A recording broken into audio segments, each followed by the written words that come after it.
அன்பர்களே, இறைவனை நெருங்க நெருங்க இறை அடியாருடைய மனசிலே தாம் எவ்வளவு குறைபாடு உள்ளவர் என்ற உணர்வு மேலோங்கி நிற்கத் தொடங்குகிறது. ஆகவே ஐயோ இப்படி இருக்கிறோமே என்று தவித்து போகின்ற ஒரு உணர்ச்சியை நாம் இறை அடியார்களிடம் காண்கிறோம். அதைத்தான் பட்டினத்தடிகளும் அப்பறம் நமக்கு வெளிப்படுத்தினதை பார்த்தோம். இப்பொழுது நம்மாழ்வார் தம்முடைய அனுபவத்தை பற்றி சொல்வதை நாம் சிந்திக்கப் போகிறோம். அவர் என்ன சொல்லுகிறார்? இவையென்றே நல்ல, இவையென்றே தீய, இவையென்று இவை அறிவனேலும் இவையெல்லாம் என்னால் அடைப்பு நீக்கு ஒண்ணாது இறையவனே, என்னால் செயல்பாலது என் என்று கேட்கிறார். ஆழ்வார்களிலே மிகவும் விரும்பத்தக்கவராக இருந்தவர். ஆகவே அவர் நம்மாழ்வார் என்ற அற்புதமான பெயரை பெற்றார். அவருடைய அனுபவம் ஒரு சிலவற்றை அவை நல்லவை என்று காண முடிகிறது. இவை என்றே நல்ல, அவை நல்லவை என்று தெளிவாகவே தெரிகிறது. வேறு சிலவற்றை பார்க்கும் பொழுது அவை தீயவை, வெறுக்கத்தக்கவை என்பது சரியாகவே புலனாகிறது. உலகிலே நாம் காண்பவை முற்றிலும் நல்லவையாகவும் முற்றிலும் தீயவையாகவும் இருப்பவை மிக மிக குறைவு. பெரும்பாலானவை நன்மையும் தீமையும் கலந்துதான் இருக்கின்றது. ஒரு புறம் பார்த்தால் நன்மை தெரிகிறது, இன்னொரு புறம் பார்த்தால் தீமை தெரிகிறது. இவ்வளவுக்கு இது நல்லது, இவ்வளவுக்கு இது தீயது என்று புரிந்து கொள்ள முடிகிறது. அதைத்தான் நம்மாழ்வார் சொல்லுகிறார். இவையென்றே நல்ல, இவையென்றே தீய, இவையென்று இவை அறிவனேலும். அறிய முடிகிறது, அறிந்தாலும் கூட இவையெல்லாம் நல்லதை என்று நான் கண்டவையெல்லாம் என்னால் அடைப்பு ஒண்ணாது. அதை செய்ய வேண்டும் என்றால் என்னால் செய்ய முடிவதில்லை.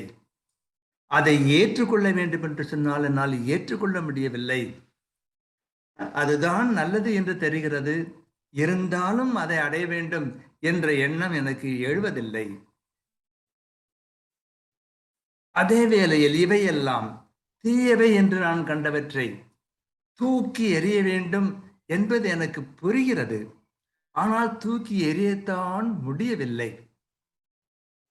அடைப்பு ஒண்ணாது, நீக்கு ஒண்ணாது.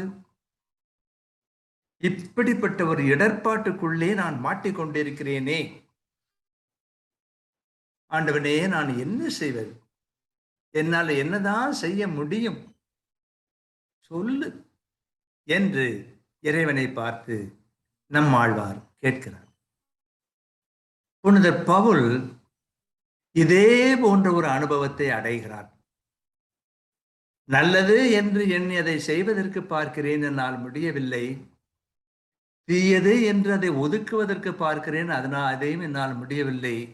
என்ன விதமான வாழ்க்கை இது என்று சலித்துக் கொள்வதை புனிதர் பவுலிடம் காண முடிகிறது. அதே போல நம்மாழ்வாரும் நல்லதை அடைய முடியவில்லையே, தீயதை விளக்க முடியவில்லையே என்று பரிதவிப்பதை இந்த பாடலிலே நமக்கு உணர்த்துகிறார். இவையென்றே நல்ல, இவையென்றே தீய, இவையென்று இவை அறிவனேலும் இவையெல்லாம் என்னால் அடைப்பு நீக்கு ஒண்ணாது இறையவனே, என்னால் செயல்பாலது என் என்று நம்மாழ்வார் கேட்கிறார். அருளாளர்கள் என்று சொன்னால் அவர்கள் ஏதோ ஒரு உயர்ந்த இடத்திலே வாழ்ந்து கொண்டிருக்கிறார்கள். அவருடைய மனசுல எந்த விதமான சோதனைகளும் எழுவதில்லை. அவர்கள் எவ்வளவோ தூயவர்கள், இறைவனுக்கு வேண்டியவர்களாகவே குறைபாட்டுக்கு இடமில்லை என்றெல்லாம் நாம் கற்பனை செய்து கொள்கிறோம். ஆனால் இறையடியார்களும் சாதாரணமானவர்களைப் போல மன போராட்டத்திற்கு உள்ளாகிறார்கள் என்பதை நாம் காண்கிறோம். ஆகவே நம்மாழ்வார் இப்படி சொல்வது, நன்மை என்று அறிகிறேன், ஆனால் நன்மையை அடைய முடியவில்லை. தீமை என்று அறிகிறேன், அதை விலக்க முடியவில்லை. இப்படி திண்டாடி கொண்டிருக்கிறேனே என்று அவர் சொல்லும் பொழுது, இறையடியார்களுக்கே நிலைமை இப்படி என்றால் சாதாரணமானவர்களுக்கு எப்படி இருக்கும்? ஆனால் இறையடியார்கள் இதை உணர்ந்து இந்த நிலையிலிருந்து விடுபட வேண்டும் என்று ஆசைப்படுகிறார்கள். நல்லவற்றை அடைவதிலே உறுதியாக இருக்க வேண்டும், தீயவற்றை விடுவதிலே உறுதியாக இருக்க வேண்டும் என்று விரும்புகிறார்கள். முடியவில்லை என்பதை கண்டுபிடிக்கிறார்கள். ஆகவே இறைவனுடைய துணையை நாடுகிறார்கள். திருவள்ளுவர் எண்ணிய எண்ணியாங்கு எய்துவர் எண்ணிய தெண்ணியராக பெறின் என்று சொல்லுகிறார். நீ நினைப்பதை நினைத்தபடியே செய்ய முடியும், எப்போ நீ உறுதி உள்ளவனாக இருந்தால் முடியும் என்று சொல்லுகிறார். எண்ணிய எண்ணியாங்கு எய்துவர், நீ நினைக்கிறதை நினைக்கிறபடி முடிக்க முடியும், எப்போ எண்ணியர் தெண்ணியராக பெறின். அதை எண்ணுகிறவர்கள் திடமான மனநிலை வாய்த்தவர்களாக இருந்தால் அது முடியும் என்று சொல்லுகிறார். ஆனாலும் இது முற்றிலும் எல்லாருக்கும் இயல்வதாக இருக்கிறதா என்றால் இல்லை. இந்த அப்பரை போல, இந்த பட்டினத்தடிகளை போல, இந்த நம்மாழ்வார்களைப் போல அவர்கள் எவ்வளவு திடமுள்ளவர்களாக இருந்தார்கள், எவ்வளவு உறுதியாக இறைவனை பற்றி கொண்டார்கள். ஆனாலும் அவர்களுக்கும் கூட எண்ணிய எண்ணியாங்கு எய்த முடியவில்லையே, அதைத்தானே வேதனையோடு சொல்லுகிறார்கள்.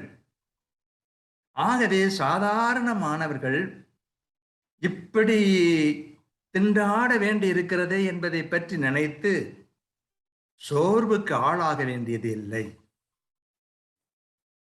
இறைவன் துணையோடு வெற்றி பெறலாம் என்ற நம்பிக்கையோடு வாழ வேண்டும். புனிதர் பவுல் அத்தகைய ஒரு உறுதிப்பாட்டை பெறுகிறார். எனது அருள் உனக்கு போதும் என்று இறைவன் சொல்வதாக அவர் உணர்ந்தார். அதே போல இறையருளின் மூலமாக நாம் வெற்றி பெற முடியும் என்பதனால் நல்லவற்றை செய்ய முடியவில்லையே என்று வருத்தவும், தீயவற்றை விளக்க முடியவில்லையே என்ற வேதனையோ நம்மை அழுத்தி விடக்கூடாது, சோர்வுக்கு உள்ளாக்கி விடக்கூடாது. இறைவனை நம்பி இடைவிடாது போராடி கொண்டிருப்போம். வெற்றி ஒரு நாள் வரும் என்ற நம்பிக்கையோடு போராடி கொண்டிருக்க வேண்டும் என்பதைத்தான் நாம் காண்கிறோம். ஆகவே இவையென்றே நல்ல, இவையென்றே தீய, இவையென்று இவை அறிவனேலும் இவையெல்லாம் என்னால் அடைப்பு நீக்கு ஒண்ணாதே இறைவனே என்னால் செயற்பாலது என் என்று நம்மாழ்வார் சொல்வது சாதாரணமானவர்களுக்கு, இந்த அருளாளர் சொல்வது மிக எளிய மனிதர்களுக்கு எவ்வளவோ ஆறுதலான ஒரு நல்ல செய்தியாக அமைகிறது என்பதை நாம் பார்க்கிறோம். ஆகவே நம்மாழ்வாரை போல நம்முடைய அனுபவங்கள் ஏற்பட்டது போது, நல்லதை செய்ய முடியாமல் தீயதை விட முடியாமல் திண்டாடும் போது, இறைவனே நான் செயற்பாலது என், நீதான் எனக்கு கதி, உன்னுடைய துணைதான் என்னை மீட்கும் என்று நான் நம்புகிறவர்களாக இருந்தால் நமக்கு வெற்றி கிடைக்கும். வாழ்க.